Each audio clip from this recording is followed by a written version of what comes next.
Good evening, everyone.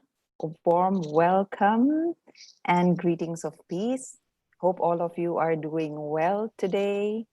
Today, our topic is creating healthy boundaries. When you think of a boundary, what comes to mind? You might think of something like a property line or defining lines of a shape. Boundaries show where one thing ends and another begins. Understanding your own boundary dynamics provides you insight into who you are and what you do, why you do in your relationships. Joining us today is one of the first Western women to come into contact with the Brahmakumaris in the mid 1970s. She was able to recognize the truth that the sisters who came from India at that time were saying and experience the depth of knowledge that was being shared. She has lived in the US for decades and also in Europe, UK, and in India. Today, she is joining us from Germany. Let us all together welcome Sister Denise. Good morning, Sister Denise. Good morning. Good morning. How are you? Let me just make you able to see me. Yes, good. I'm speaking with you from Berlin, and I'm here for some work. And so it's wonderful to be here with all of you to talk about today's topic, which is creating healthy boundaries. So thank you so much, Jabin, for inviting me. So I would like to, first of all, point to the advantages, the unseen, hidden, and unexpected advantages from the corona.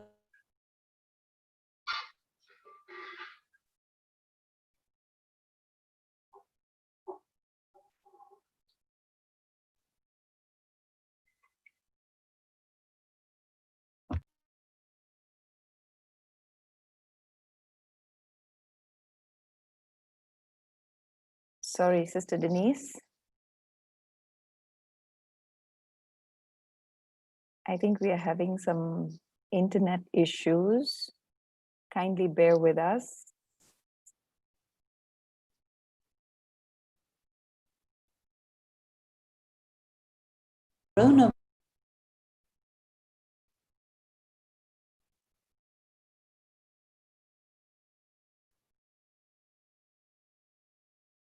Okay, it seems like Sister Denise is having some internet issues, so kindly give us a few minutes and I'm sure she will be back with us.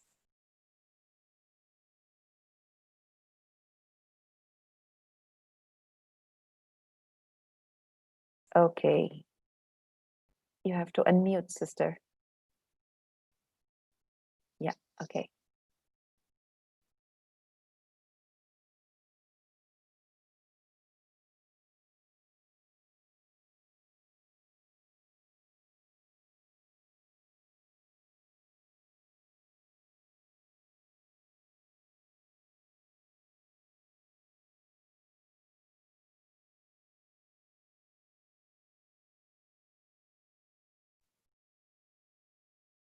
Sister Denise, can you hear me? I'm unmuting my.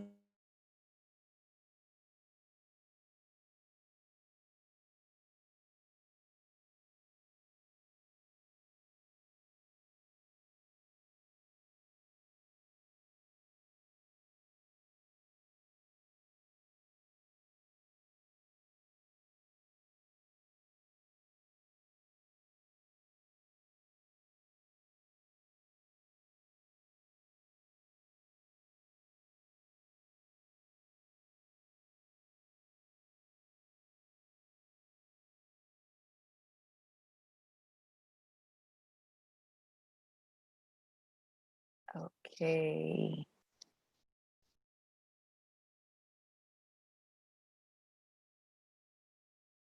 Sorry about that. It's Something got to do with the internet.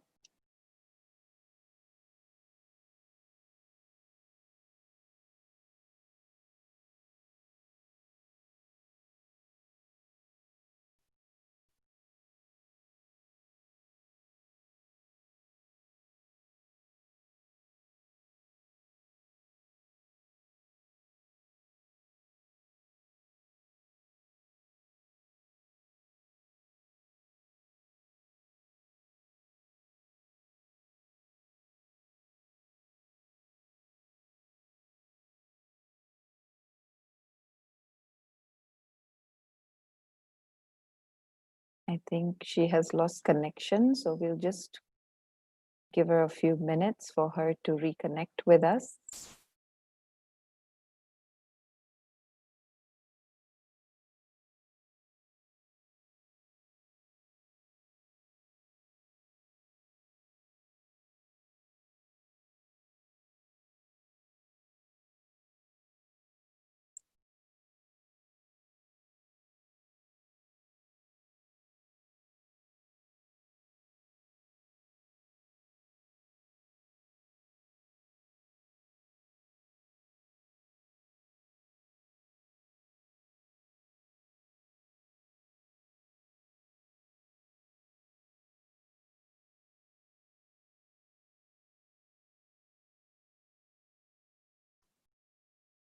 Okay, so I just got a message from Sister Denise that her internet was unstable. She's back with us now. Sister Denise, could you kindly unmute yourself?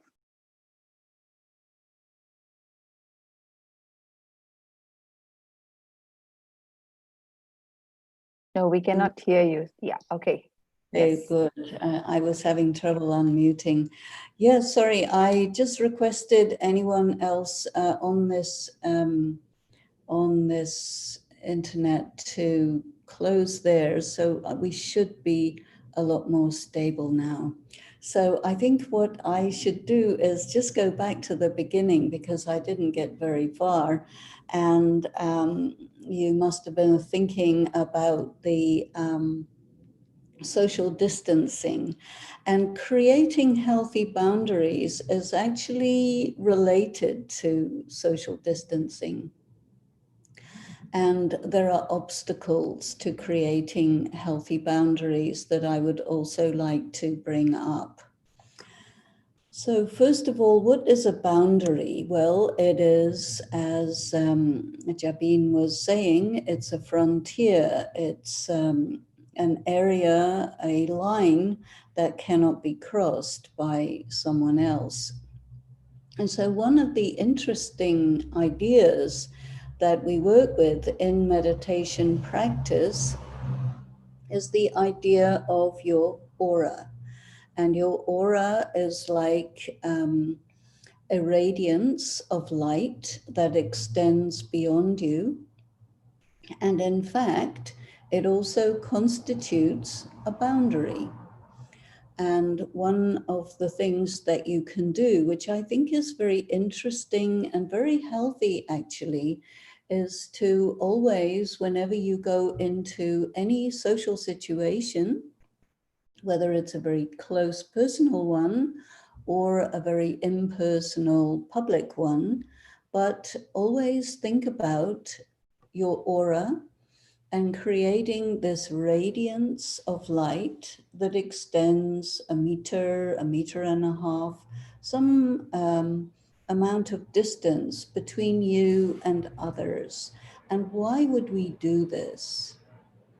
The main reason is so that you are in your own area, your own territory, your own vibration.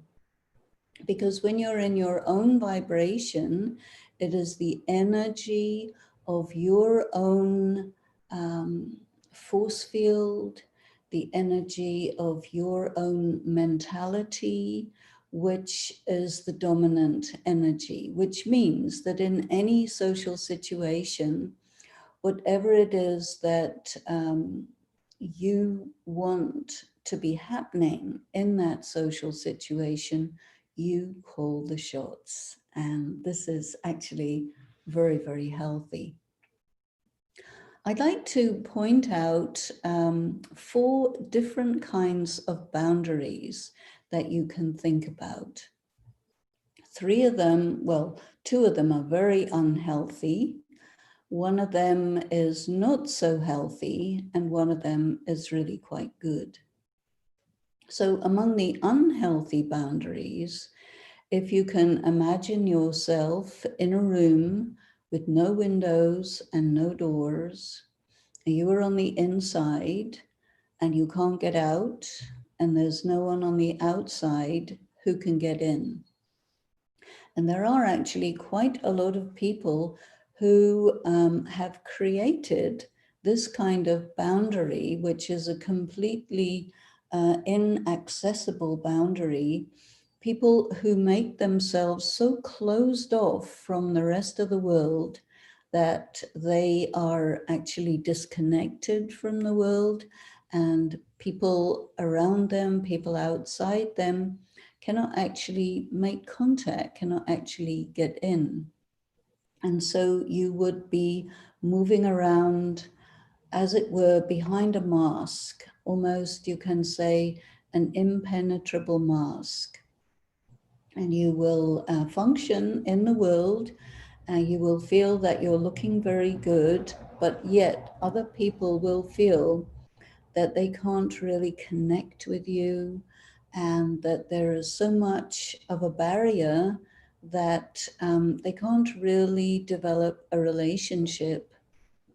And if you have created such a strong and impenetrable boundary around yourself, then you will also feel isolated. You may feel abandoned. Some people do have issues of abandonment.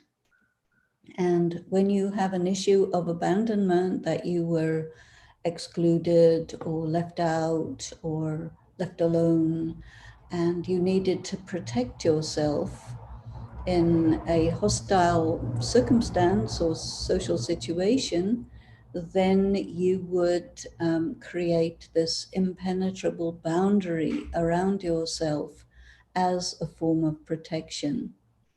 And this actually is an indication of some kind of trauma, childhood trauma, where circumstances were such that you just needed to build this fortress around yourself, and you never developed the ways of interacting with other people, so that some people are on the outside, some people are on the inside, which is a much more healthy situation.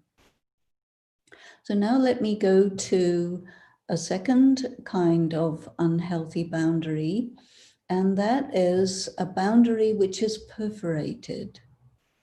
So imagine you are in a room, the windows are open, the door is open, or there's no door, there's just a doorway, and there's holes in the walls, and anyone can come in, anyone can invade your space. You have no way to claim your own space, and it makes you actually feel very vulnerable, very exposed.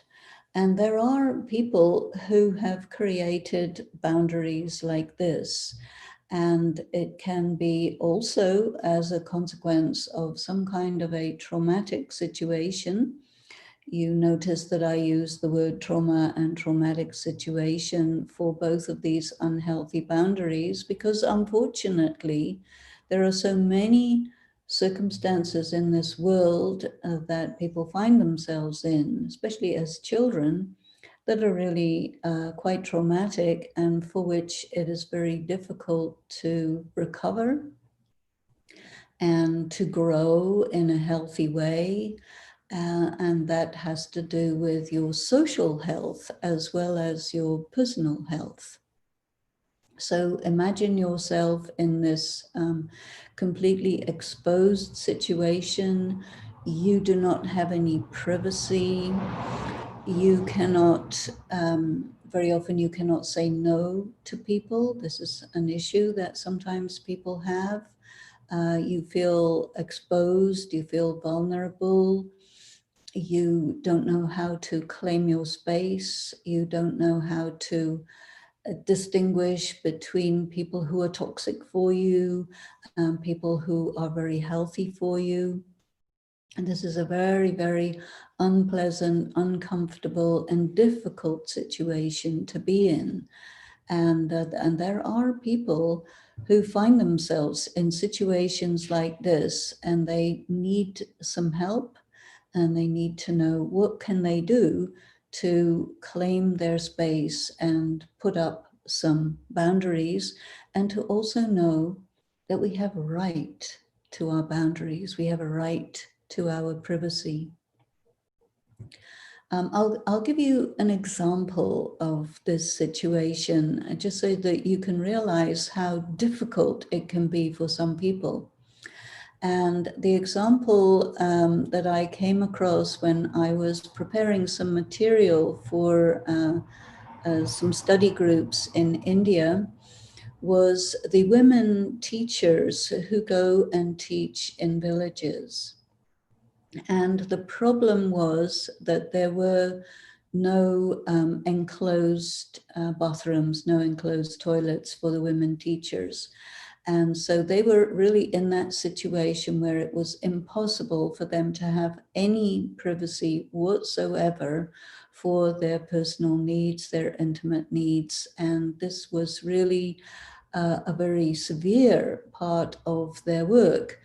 And this is because the education system was set up by men, and so they thought about the needs of men, but they didn't think that the needs of women would be any different.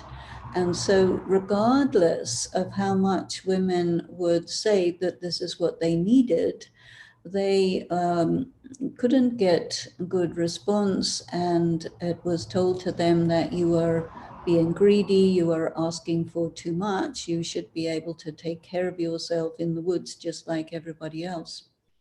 But really, I found that quite an interesting example of how sometimes the existing social situation, which is more patriarchal, has denied women their privacy, which is a fundamental need, which may not be so much of a need for men in a men's world. And also, young girls growing up will find themselves very easily in more dangerous, more vulnerable situations because of the same thing. And so we have to understand that the creation of healthy boundaries is not just only something one does for oneself, but it's also something that one has a right to, and that the society that you are living in has a duty and a responsibility to ensure that you can get what you have a right to, and that they recognize that you have these rights. Let's look at a third boundary system, which is not the best, but which is a lot better than the two that I have mentioned. So imagine again, you are in a room and there are doors and windows, and they can be closed so that you do have the possibility of your own boundaries. But the problem with this form of boundary is that the door handles and window handles are on the outside, which means that as long as other people do not invade your boundary, then you have a boundary. But at any time, anyone can open the door and come in without asking permission. And in this way, your boundary can be easily invaded.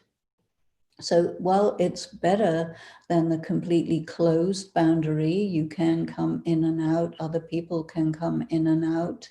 It's much better than the perforated boundary because you have some privacy.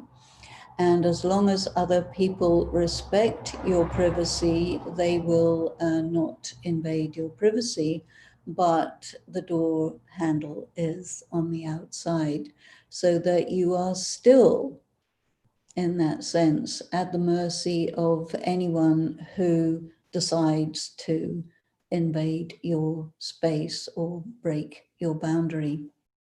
So this is why it is better, but it's not really the best. So let us see what is the best kind of boundary. So there you are, you're in your room, you have your door, your windows, and the handles are all on the inside, and your windows have shutters and curtains so that you are completely in control of the boundaries. If someone wants to come into your space, they have to ask permission, and it's absolutely up to you to give them permission or not. It's up to you to decide how much privacy you need and to establish that amount of privacy. And so it really is a boundary system that corresponds with you coming into your power. And I think that there are many people who feel that they're really not in their power. So the topic of coming into your power and the topic of healthy boundaries is actually closely related and connected. So let us look just for a moment at what it means to be in your power, to come in your power, and to operate from a position of power. And when I use the word power, I'm very aware that the word is used in different contexts, so I need to make it very clear what I mean. And the word power immediately makes people think of this expression that we hear of a lot: power corrupts and absolute power corrupts absolutely. Therefore, if you're in your power, that may be a bad thing, a corrupting thing. But it's really something very different. Being in your power, I think, means that you are a person who is completely integrated within themselves. So all the different facets of yourself, all the different aspects of your being are integrated as part of a single whole. And where the different facets of your being are rather like different masks through which you can express yourself, and you decide at any given moment, in any given situation, what kind of mask you want to put on. Because there is also this idea that we work with in the practice of Raj Yoga meditation, that we are actors. Souls acting through the body and through a multitude of masks in order to play our roles in the best possible way. And being in your power means that you decide what you do, when you do, if you do, for how long you do or not, as you wish. So that means that your will is functioning and that you are having all your rights, you're enjoying your rights, and you also understand by your education and by your intuition where your boundary ends and someone else's begins, which means that not only do you disallow any invasion of your own boundaries, but you also respect the boundaries of others. And you have an intuitive sense of where your freedom finishes and someone else's freedom begins. So boundaries and freedom and being in your power are also connected. So when you are in your power, you are free to be yourself. Sometimes you may experience that you are in a social situation where people around you put pressure on you to be a certain way that is not what you want to be, or to behave in a certain way that doesn't correspond to your sense of self. Or they may even expect you to perform activities which do not correspond with the voice of your conscience. And these situations limit your power, and it is also an invasion of your boundaries because they will, be having the door handle on the outside, and they will come in and impose their will on you against your will. So then you are not in your power, and you are not able to apply healthy boundaries. And in this situation, you have actually a clash. And these clashes are quite big, quite difficult to manage. And why are these clashes there? Is because of a clash of values. And there are many people who believe that it's not possible to have a clash of values. But I did a lot of research on values for a big project that I worked on.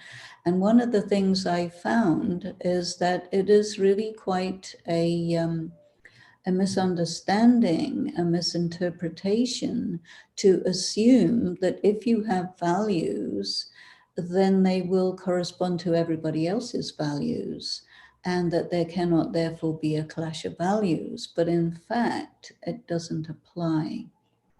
And the reason is because values are based on culture, on age, on class, on education levels, on race, on gender, on all of these things, which in the vocabulary that we use in Raj Yoga apply to external authorities. And so someone else's values may be that you need to comply with their values, and your values may be that you will comply with those values insofar as it doesn't go against your conscience. And in that line between the voice of your conscience and where someone else's values impinge on your freedom to do what you know is right, because what they think is right, you don't agree with, but you come under their force and you have to comply. This is where the unhealthy boundary starts causing a problem, causing suffering, and it even creates a situation where negative karma is performed. So you see, I'm building up on the subject, and you can see that it brings in the matter of values, it brings in the matter of karma, it brings in a lot of things that very often people don't really think of. One is not normally expected to analyze these things because pretty much all the cultures we are raised in assume that whatever the values are that are passed on from generation to generation are always right, are definitely the best, do not need to be questioned, and must be good for everyone because they've been there for a long time, centuries. But yet we find that on closer analysis, there is such a thing as a clash of values. There is not, however, a clash of virtues. But a lot of people, they, when they're thinking about virtues and values, they think, well, it must be the same thing. But on closer analysis, you find that they're really not. Virtues are definitely universal. I don't think you could ever get a clash between love and peace, or sweetness and kindness.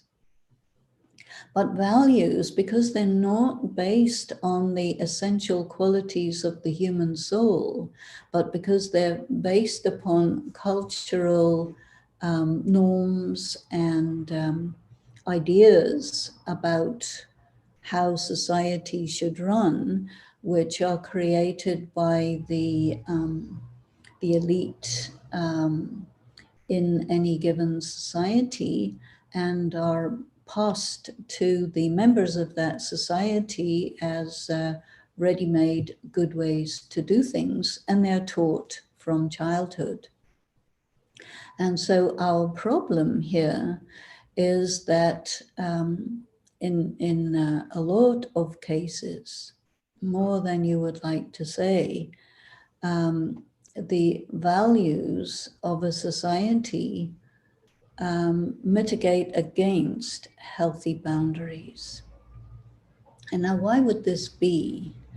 I think one of the reasons is the concept of ownership.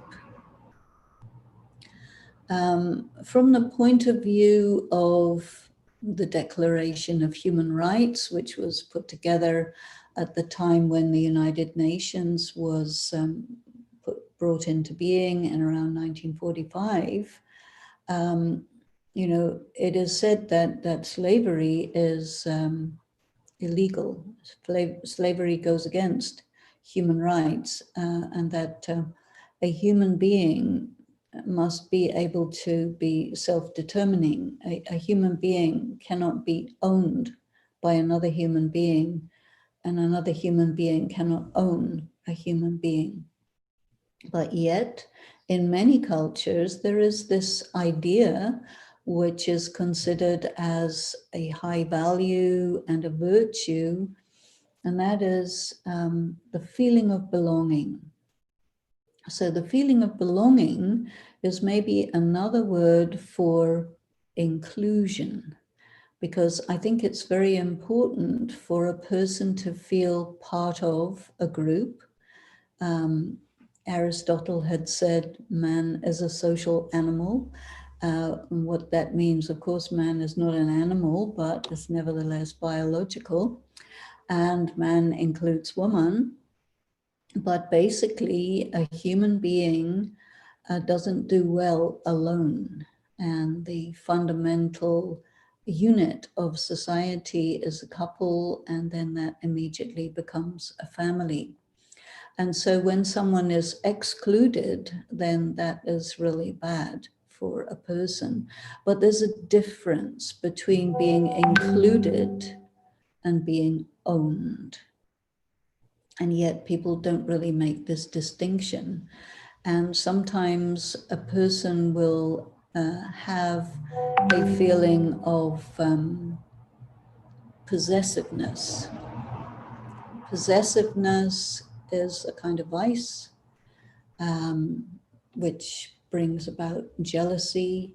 And this then becomes like an emotion and a motivating force to get a person to believe that they own their children, for example, or they own their spouse.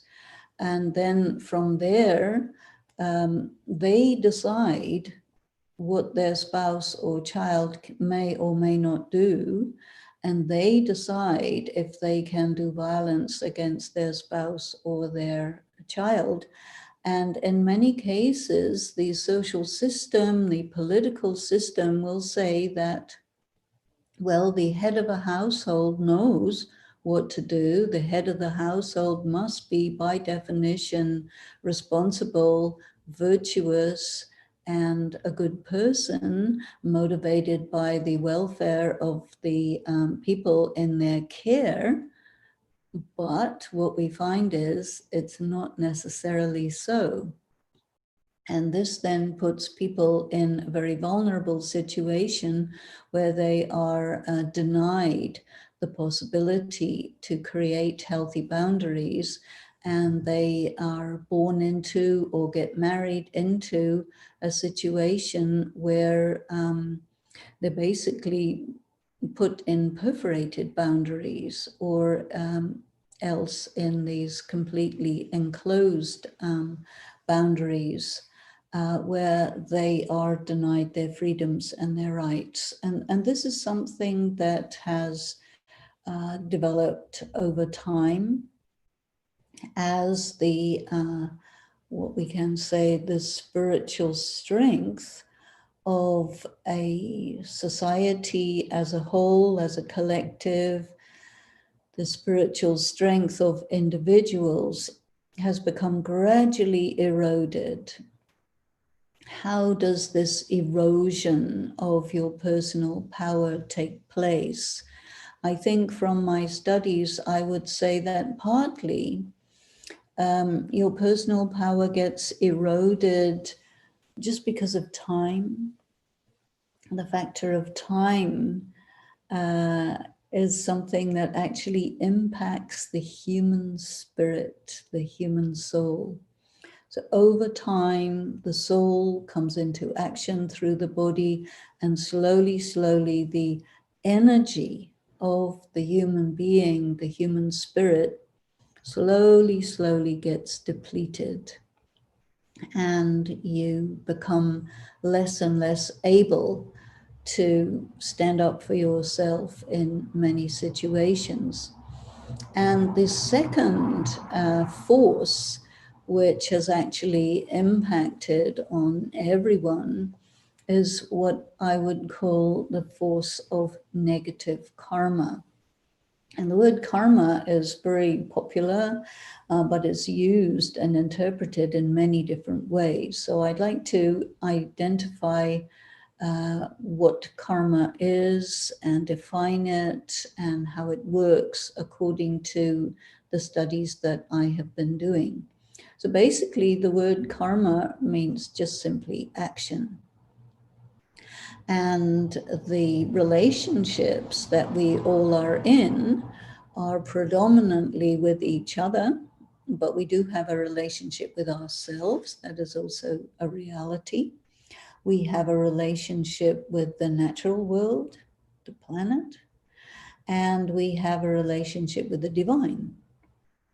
And when our interaction with all of these is compromised by maybe lack of understanding, maybe we are reacting to some negative provocation and we react with another negative action. And so overall, I think along with the depletion of the energy of the soul through time, there is a loss of positive energy through negative karma. And negative karma occurs when an individual is really out of contact with their own spirit, out of contact with the divine source through which they gain their energy, their clarity, their inherent virtues and powers, and they start to operate maybe in the opposite way.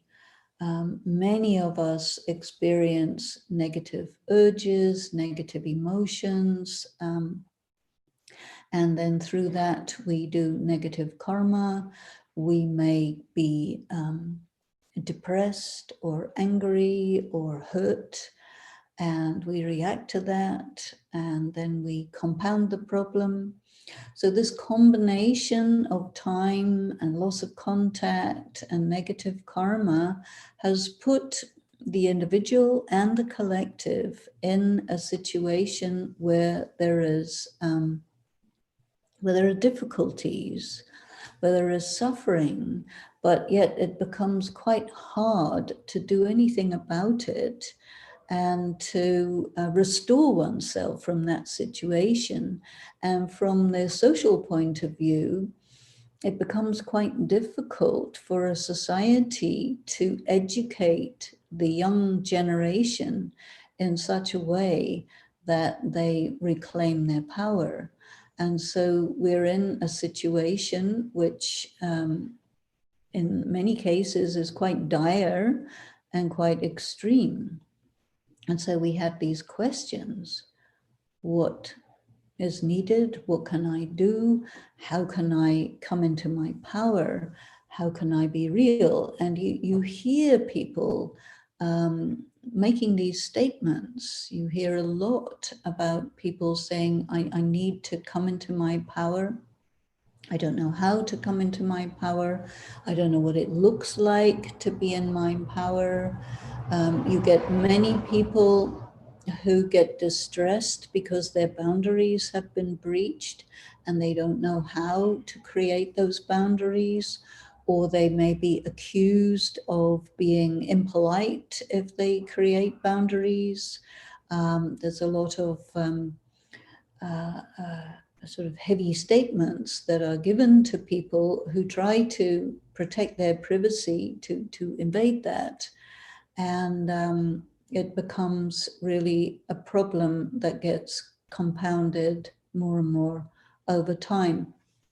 And so because of this, we find ourselves in a situation where we need actually new information.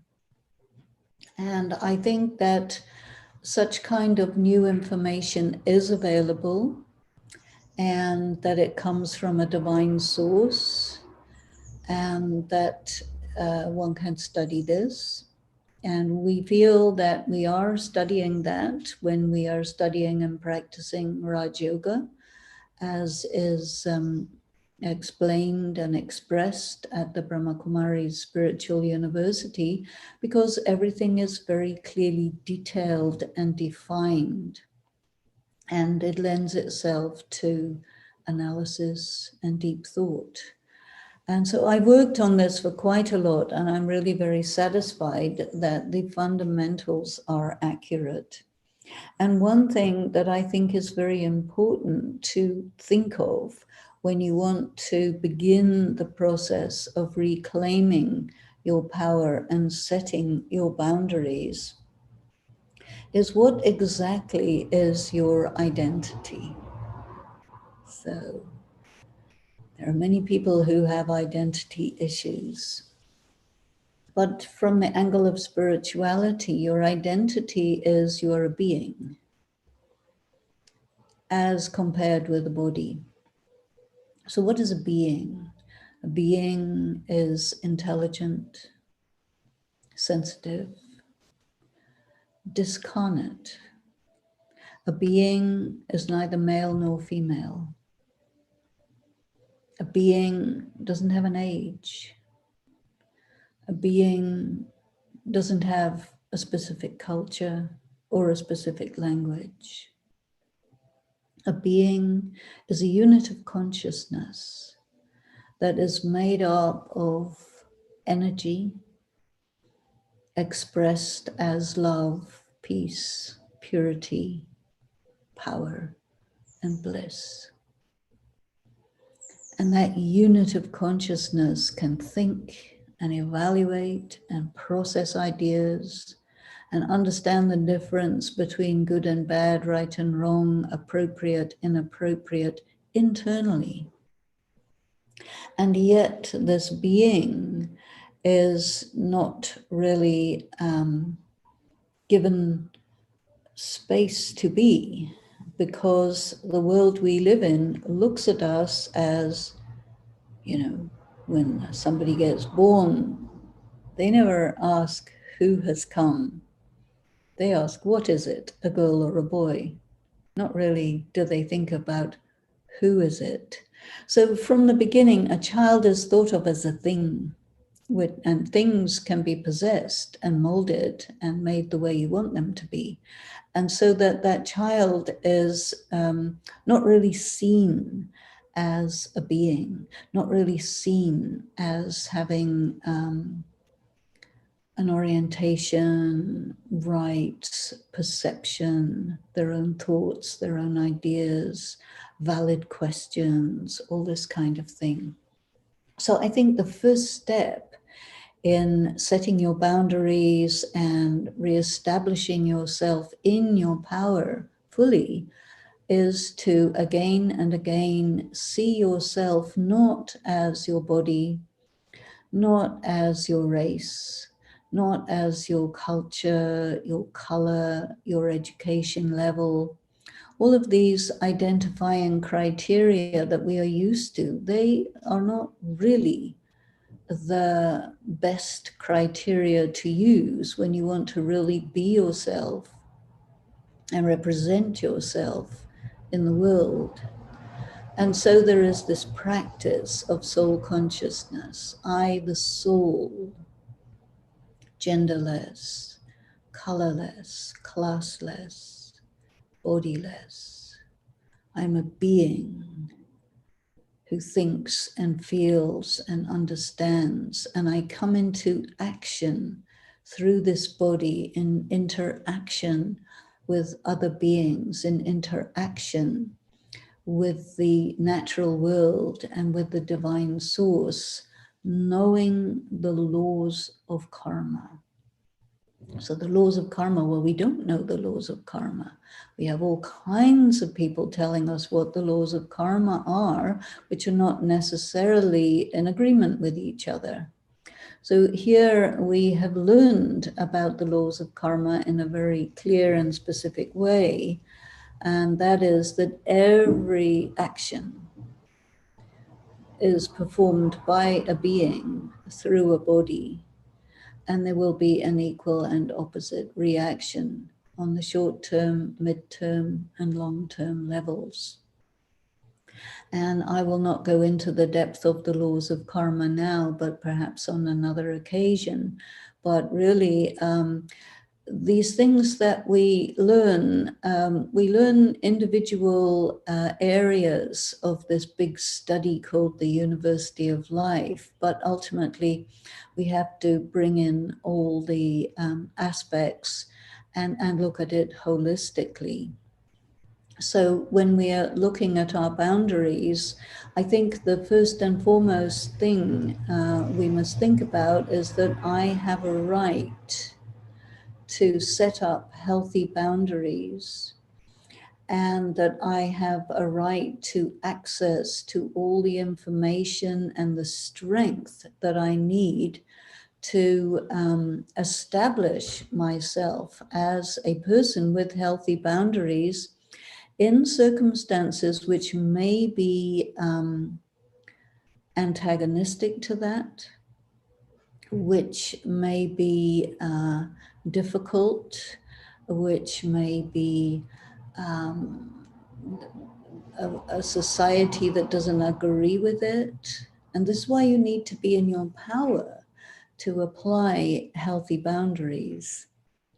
Well, I'm going to stop there and invite you to join me in a few moments of meditation so that we can just stop for a while and think about our own boundaries. And so just join me in that inner space of personal stillness, and think of yourself as a pure, peaceful, loving being of light.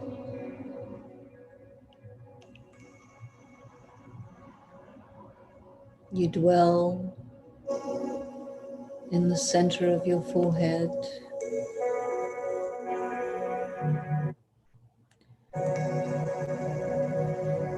as an energy, conscious.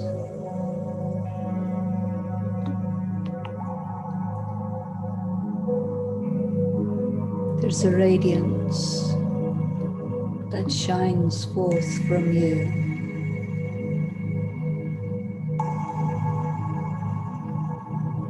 that creates an atmosphere around you.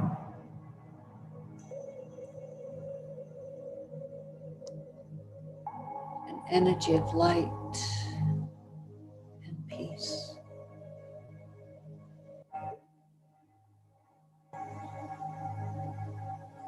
Feelings of love spread into your space.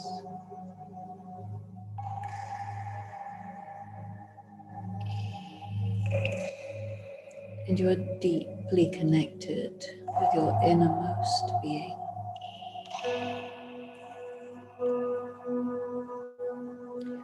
Feeling the strength and brilliance of your light.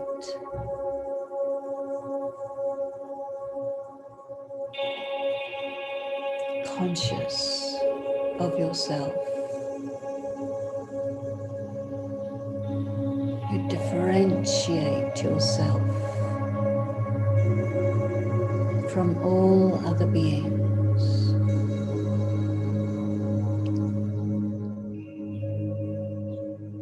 You're self-aware,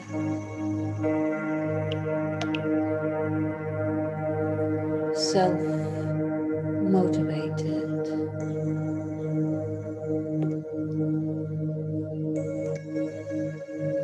in your self-honor,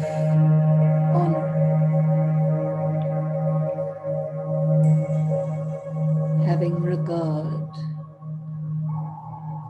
for your pure, true inner being.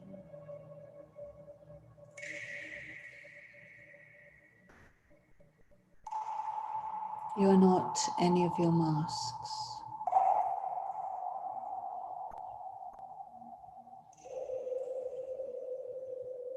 They are instruments for you to play your role.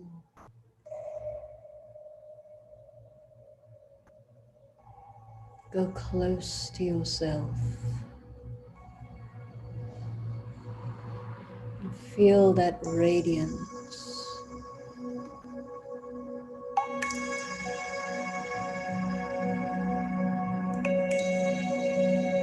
And then step out from the drama that's going on around you and connect with the divine source beyond.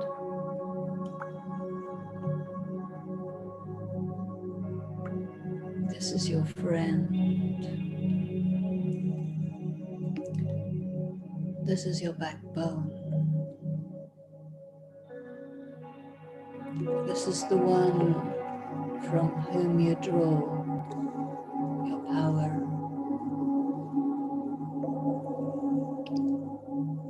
who reflects your real self back to you.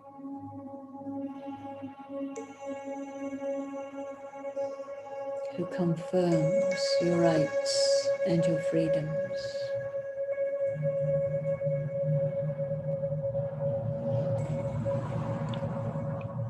Let yourself be in your power.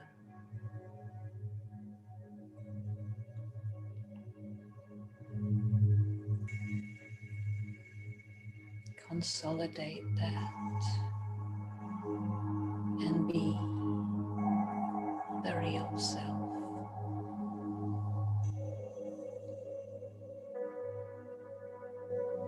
Enjoy that quiet, still tranquility.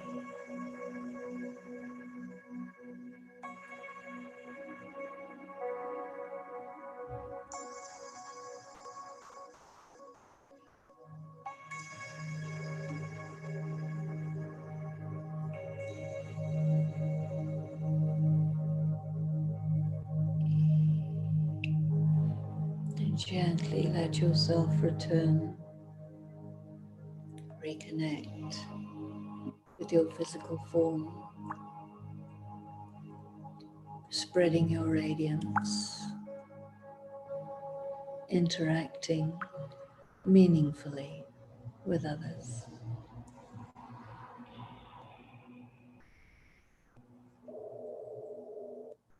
Om Shanti.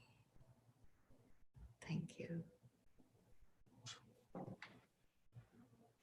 Thank you, Sister Denise. That was amazing. And indeed an eye opener. Before we start with the question and answer, I would like to highlight the points that you brought out today. You took us to 4 different rooms, and that is, in fact, something that we need to contemplate on. So, which room have we been in, and which room would we like to be in the future or now? Which room would we like to move into from now onwards? And also, like how you said that there is a difference, there is a clash of values, but never a clash of virtues. And why the clash of values is what you highlighted also.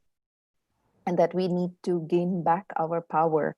And the main thing to make us gain back that power is to remember who we truly are, that we are this energy, this being full of virtues.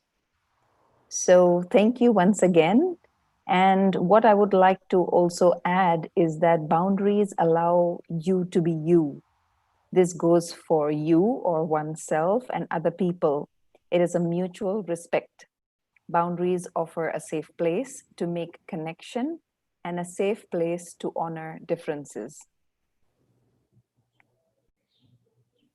We have a few questions here. I will read them out to you. What would you suggest to create a healthy space against unhealthy vibrations, say jealousy, anger, etc.? That is not about creating it for 1.5 meter, but for the whole space, almost the whole universe that I am in. Well, this is a very important question, but at the same time, we need to realize that, you really cannot make somebody be the way you want them to be.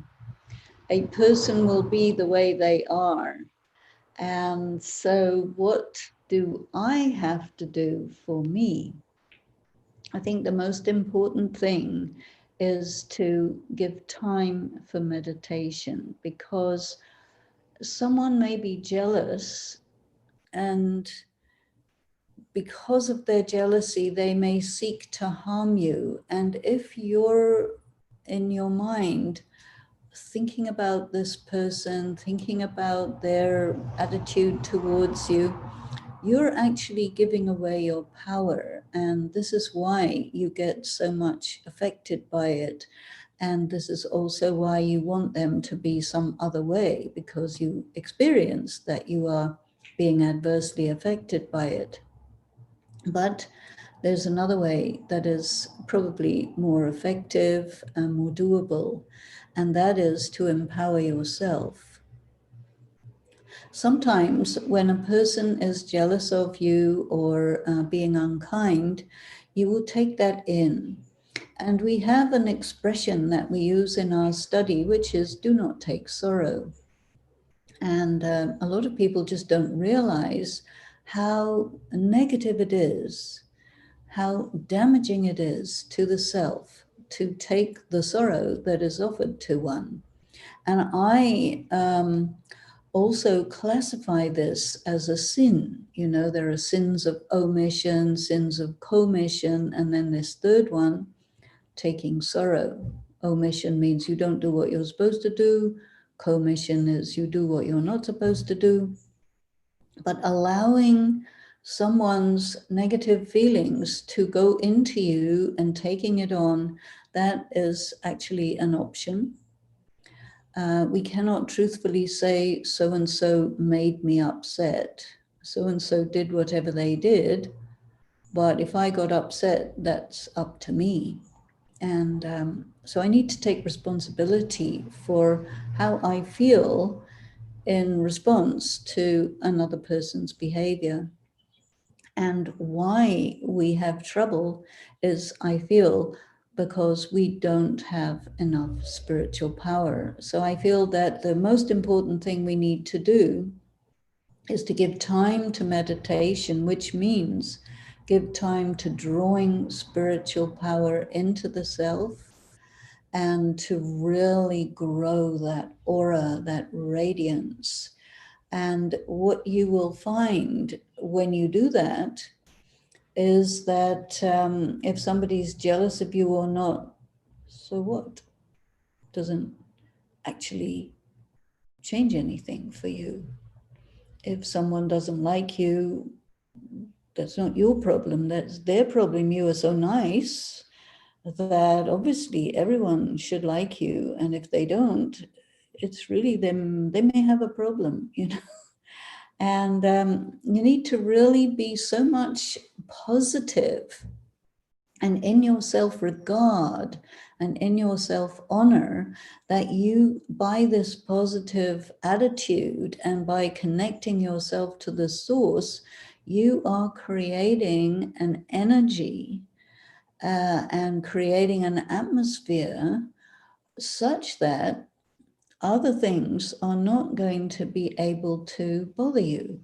And this is absolutely within your capacity, within your power. It's just a matter of paying attention and doing it. And if you're a little weak, then strengthen yourself, because whatever you need to strengthen yourself is available. Yeah. Thank you, sister. I like that what you said is make time for meditation.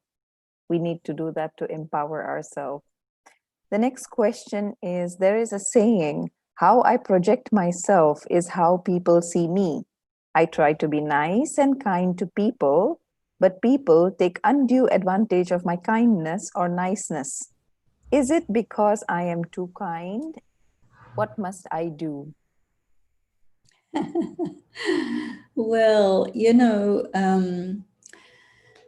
I could put it in a slightly different way. If you do not position yourself, other people will position you.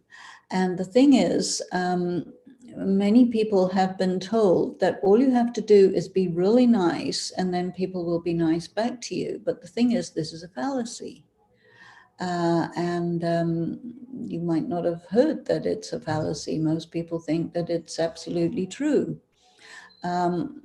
Because you're still putting yourself in a situation where you're looking for the approval of others. And as soon as you do that, they will pick it up and they will not give you approval and play around with you. So the problem is that you have given, I think, undue importance to values or messages that have been given to you by maybe external moral authorities.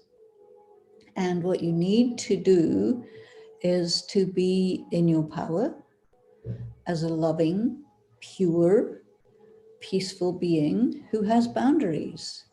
And that's your position. If you try and be nice to everybody and hope that they will be nice to you back, you're not having proper boundaries, you're not really in your power, and you're positioning yourself more in a victim role, maybe without realizing it. So I think what you need to do is just think about yourself as a powerful soul, not just a nice person, but I'm a pure, peaceful, powerful, loveful, blissful being of light. And I am not dependent on somebody else's approval.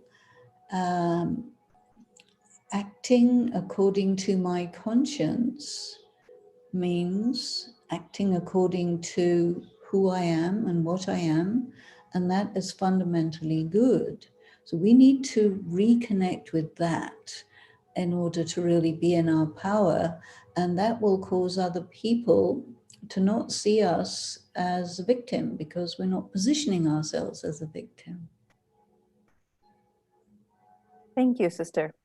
The next question is how to set boundaries with difficult people, particularly with those individuals who are critical, controlling, demanding, manipulative, or aggressive. Yeah, that is quite a challenge, isn't it? You really need to go for the room where the door handle is on the inside, the windows you can shut and open at your will. And when they knock on the door seeking entry, maybe in a very forceful way, you find ways to say, I will see you later. I will see you when you recognize who I am, when you honor me, because you have to really honor yourself, and it gives them a message that they must honor you. And they say, you know, it takes two to tango. So if someone is aggressive, you need to be in your power so that their aggression doesn't really make any difference to you. It doesn't scare you. It doesn't make you cower. You just be in your tranquility, in your power, in your stillness. Give them blessings. Um, and, you know, it's not possible for someone to aggress you unless you're susceptible to it. So again, it's about strengthening yourself. The next question is, Sister, I do not like to listen to gossip, but somehow people just love to give a lot of gossip or news to me and keep me updated.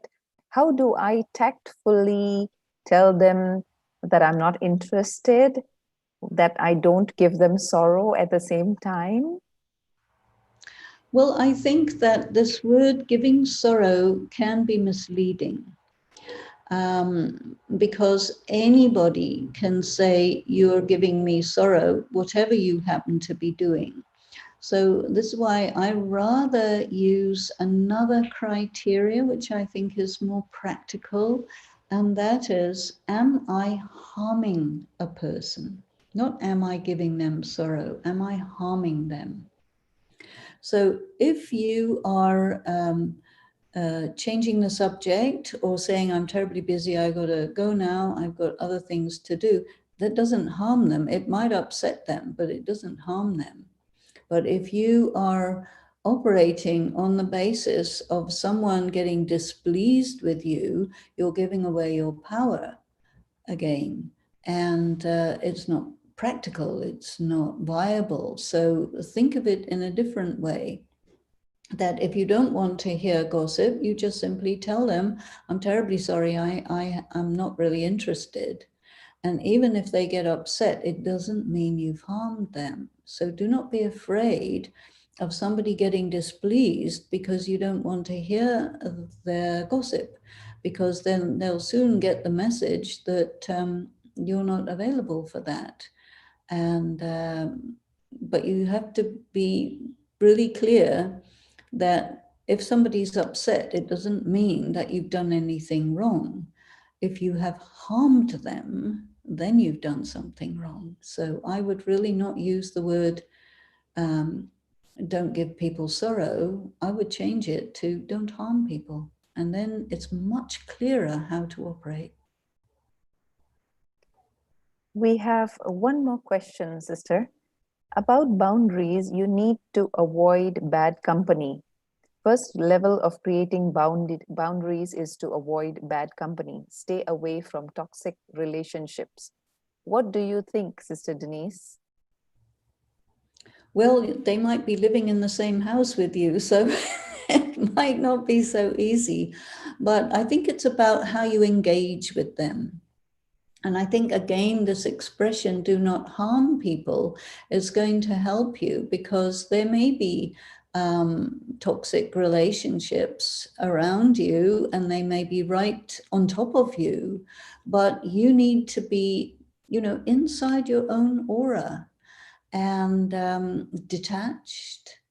Um, Imagine in your mind this orb of light around yourself, and they're on the outside of it.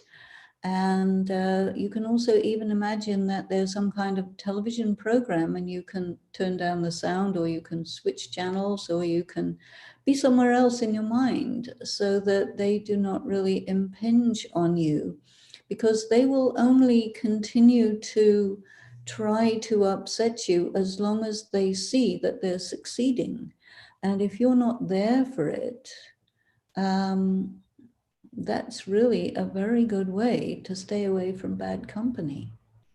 And that requires strength, spiritual strength, to really be in your own consciousness of your own self and not react and be independent. It's a very good practice. So if you're around people like that and you practice being independent of them, that in itself will give you quite a lot of personal power, and your boundaries will become more clear to those people because they will not be able to cross them. This is very good. Thank you so much, sister. So what we need to do is we need to maintain our stage so that nobody else can take over or overpower us. Thank you so much. And maybe we could have a session with you on karma, like how you had brought up karma philosophy. So we do hope to have another session with you. And also, once everything is over, we could have you in Jakarta. Once again, you have visited Indonesia many a times, but maybe now you can come again and we can have a session with you. I would be delighted. Thank you so much. And thank you for having me on the program. Just in case anyone wants to really know about karma, I did a big series about it that is there on the internet channel called rajayoga.tv. And then you can see I've done a series with Magla Pillay on karma, destiny, and choice. And that might be good preparation for a session together on karma. It's really a deep and vast subject. But thank you. Thank you once again. And thank you everyone who's joining us today, watching Sister Denise. I'm sure you all have enjoyed this session as how I have enjoyed this session. And our next session is on coming Saturday, but this time our session will be at 10 Jakarta time. We have Sister Diane Tillman joining us from California. She will be talking about mindful parenting. So do hope all of you can join us once again. Until then, stay safe, stay blessed, stay empowered, the most important thing. Thank you very much. Thank you. Om Shanti.